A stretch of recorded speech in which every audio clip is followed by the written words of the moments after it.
And yeah, dude, there's a thing right now. Again, I'll mention again. I think this is something that kind of Richmond, north of Richmond, I think this is why that song caught so much fire. Is like that. There's a really large group. I don't know if we're a majority. I think we are a majority of the country, but a large enough group that you're talking about like at least like 100 million like people in this country who like just don't want to do this. Yeah. And I mean that in a lot of different ways. Like, we don't want to keep fighting wars everywhere around the world. Like, we're over that. Why are we always looking for another war to fight? Can we have 5 years with no war? Is that like too much to ask? Like, literally, can we just put a few years together where we're not involved in a mass murder campaign somewhere? You know, we don't want to go back to COVID restrictions. We don't want to live that way. We want to like raise our kids and do what we do and like, you know what I mean? Like, enjoy our lives. Yeah.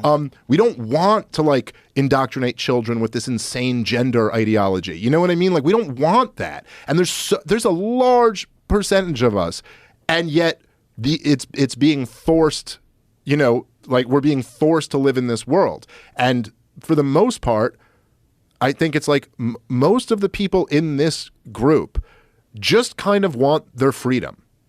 Like, you know, like, I don't care so much what other people, like, if you want to go live a different way, that's fine. If you guys want to all go do lockdowns somewhere, fine. They're just like, don't force us into this.